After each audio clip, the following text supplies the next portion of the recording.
Have you ever woken up feeling like the world hijacked your peace before you even got out of bed? Maybe it started with checking your phone and seeing 10 messages, 3 news alerts, and someone already criticizing your work online. Suddenly, your mind is racing, your chest feels tight, and the day hasn't even begun. Now imagine something different.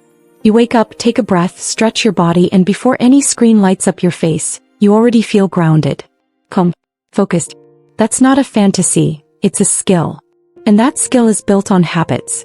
We live in a world that's loud, fast, and emotionally unstable. Everyone's reacting, posting, yelling, defending. But what if you didn't have to play by those rules? What if, instead of being emotionally pulled in every direction, you could stay centered no matter what's happening around you? That's the power of emotional mastery. And in this video, we're unlocking it through 9 daily habits. Simple actions that build unshakable calm from the inside out. These aren't vague concepts or empty motivational lines. These are practical tools used by people like Tony Robbins, who's coached millions to take charge of their inner state, and Goggins, who turned pain into personal power through discipline, not excuses. One of these habits helped Oprah regain clarity during her most chaotic moments. Another helped Tiger Woods rebuild after public collapse. And a third is how Keanu Reeves stays cool in the face of constant judgment. This isn't about suppressing your emotions. It's about owning them. It's about training your mind the same way you train your body, deliberately, consistently, and with purpose. Because emotions don't need to control you. You can learn to lead them. If you've ever felt like your reactions were too quick, your energy too drained, or your peace too easily shaken, this is your roadmap back to power. These 9 habits aren't complicated, but when practiced daily, they become your emotional armor. They help you stay calm under pressure, grounded in chaos, and confident in who you are, even when the world tries to pull you out of alignment. So take a breath. Get ready to reset, because your journey to becoming unshakable starts now. What you do in the first hour of your day matters more than most people realize, because the way you start sets the tone for how you handle everything that follows. The stress, the decisions, the pressure, the unexpected. You can't always control what happens in your life, but you can control how you prepare for it. Let's begin with the first habit. Start your day with movement, not reaction. When you wake up and the first thing you do is scroll your phone or dive into emails, you're letting the world set your emotional tone. But when you move your body, even for just 5 minutes, you shift into a state of energy and ownership. Tony Robbins has taught this for decades. Motion creates emotion. He starts every day with intense physical movement and breath work. Why? Because it primes the nervous system to respond, not react. Goggins, one of the toughest endurance athletes in the world, takes this even further. For him, physical discomfort is a gateway to mental strength. Most people wait for motivation. I start with movement, he says. The mind follows the body. This habit isn't about intensity, it's about initiation. Kobe Bryant used to wake up at 4 a.m. to train, not just to get ahead physically, but to win the mental battle before the day started. That kind of intention builds emotional momentum.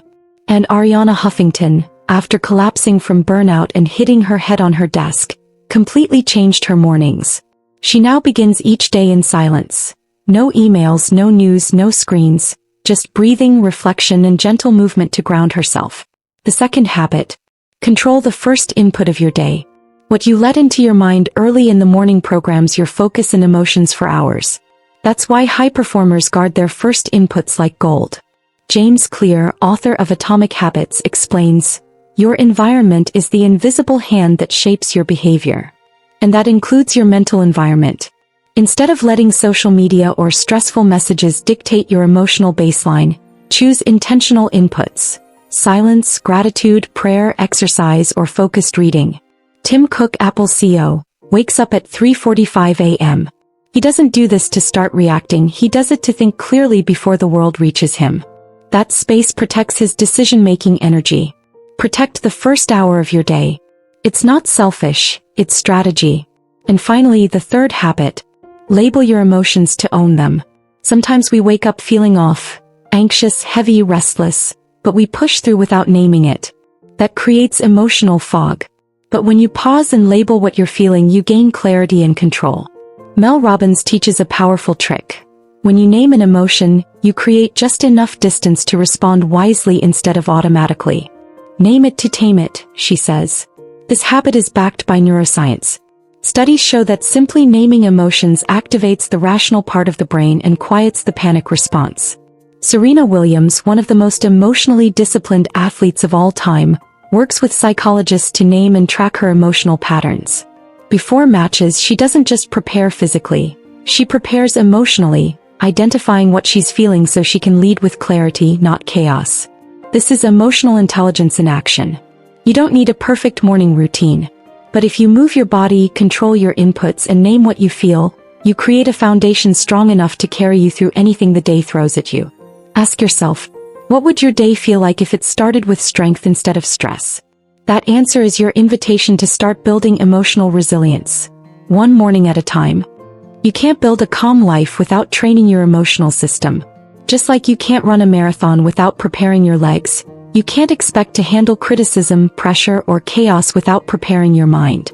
This chapter is about building emotional strength before you need it, turning reactivity into resilience. Let's start with the fourth habit. Pause before you react. When someone says something disrespectful, when a coworker cuts you off, when your plans fall apart, what happens in the next 2 seconds can define the rest of your day. Tony Robbins says it clearly, between stimulus and response lies your power. That pause, that small space between what happens and how you choose to respond, is everything. David Goggins didn't become mentally tough by reacting to life.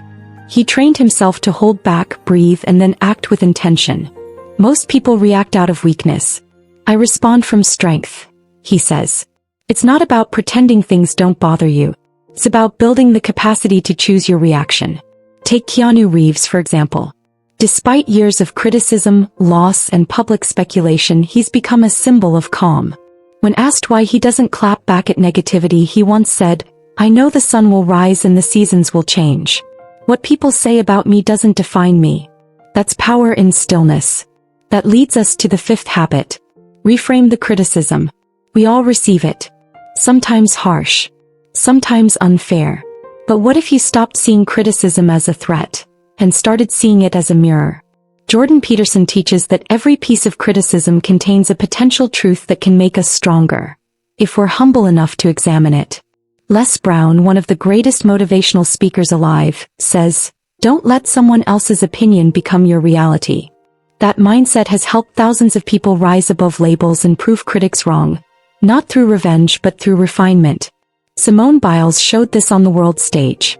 When she withdrew from Olympic events to protect her mental health, she faced a storm of judgment. But instead of reacting defensively, she reframed the moment. She used her voice to highlight something bigger. Emotional health as a strength, not a weakness. That shift sparked a global conversation. Reframing isn't denial. It's choosing the lens through which you interpret the world. Now the sixth habit. Detach from emotional parasites. Not every voice in your life deserves a seat at your table. Some people drain your energy not because they're evil but because they carry chaos, and they're looking for a place to dump it. David Goggins calls this mental pollution. He says, if you let negative people take up real estate in your mind, don't be surprised when your peace goes bankrupt. Tony Robbins teaches emotional boundaries as the key to sustainable leadership. You can't help others if you're constantly letting them hijack your state. Jocko Willink, retired Navy SEAL and leadership expert, practices this with military precision. He's known for maintaining discipline over his mental space. When conflict rises, he doesn't lash out, he locks in. He creates distance, observes, and only then decides how to respond. Tiger Woods offers another powerful example. After facing one of the most public personal collapses in sports history, he didn't feed the media frenzy. He detached, regrouped, rebuilt, and returned stronger. Not because he denied his emotions but because he learned to lead them. You're allowed to protect your peace. You're allowed to step back from people and patterns that steal your clarity.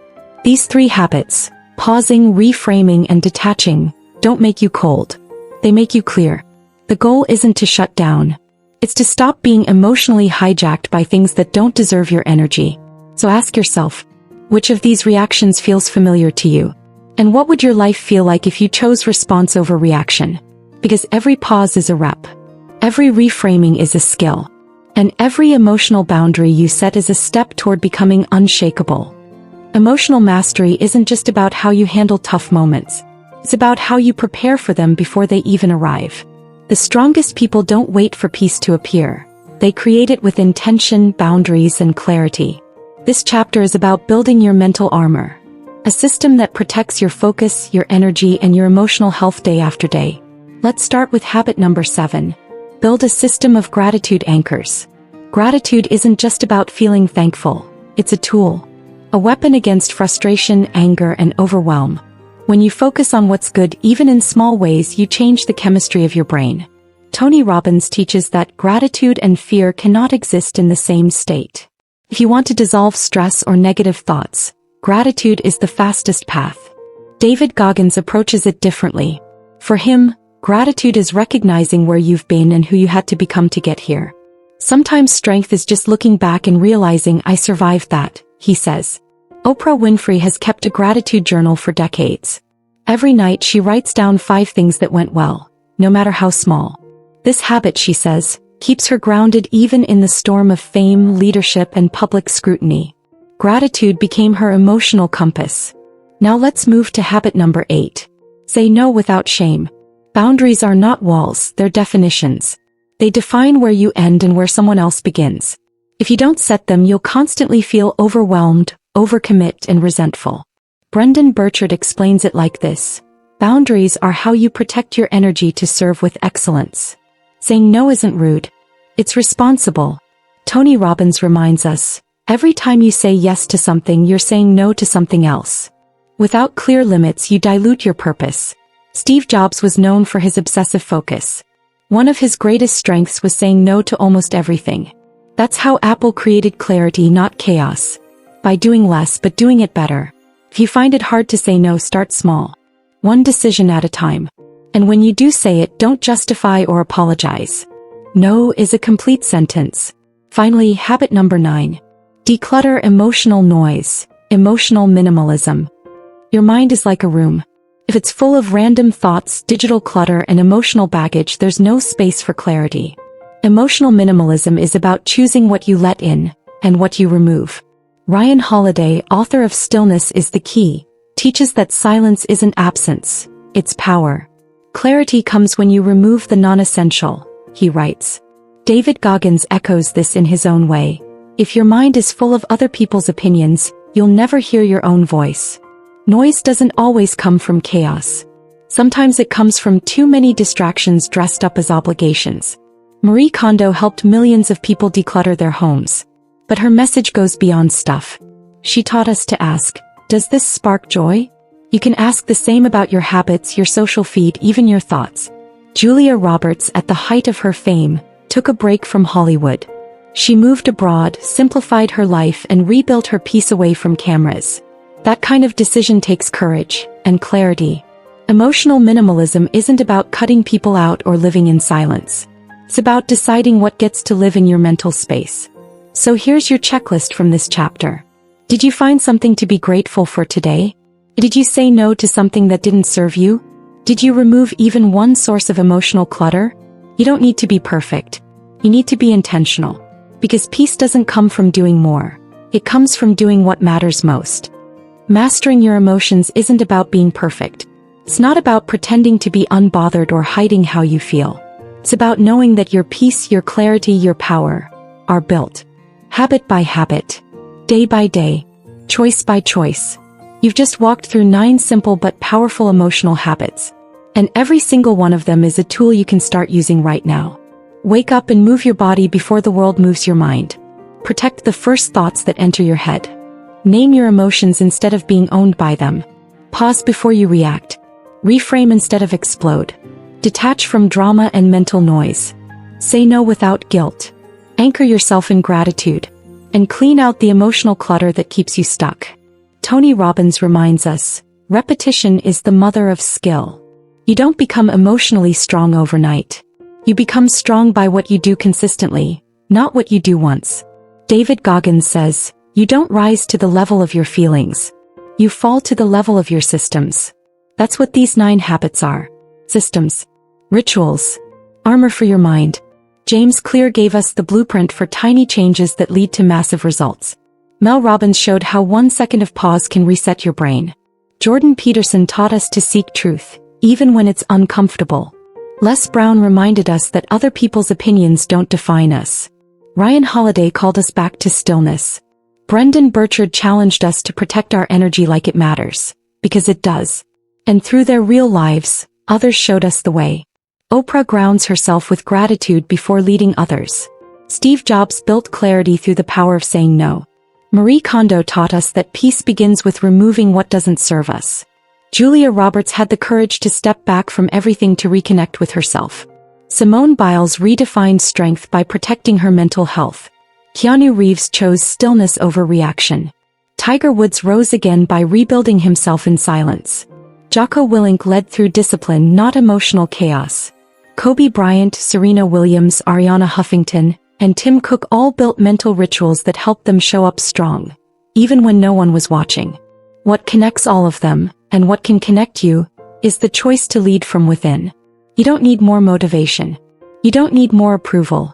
You need a system, a rhythm, a commitment to yourself. Emotional mastery isn't found in books or speeches or perfect conditions. It's found in your daily habits. So ask yourself right now, which of these 9 habits will I start today? Because the world doesn't need more noise. It needs more calm. And that calm starts with you. If this message spoke to something deep inside you, if you felt seen, strengthened, or challenged, then take 1 second to like this video, subscribe, and drop a comment sharing the habit you'll focus on first. Not just for the algorithm, but because you matter. And so does your peace. You were never meant to be ruled by your emotions. You were meant to lead them. Stay focused. Stay grounded. Stay unshakable. Hey, incredible growth seekers. Wow, what a journey. If this video resonated, subscribe now for more life-changing content. Join our community of self-improvers. Smash that like button to fuel more content on mindfulness, goal setting, and emotional intelligence. Share this video to create a ripple of positive change. Comment below about your growth journey. Your insights shape our content. Next week, boosting self-confidence and overcoming limiting beliefs. Don't miss it. Every interaction brings us closer to a world of empowered individuals. Let's make personal development global. Stay inspired, keep growing. Your best self awaits. Let's unlock it together.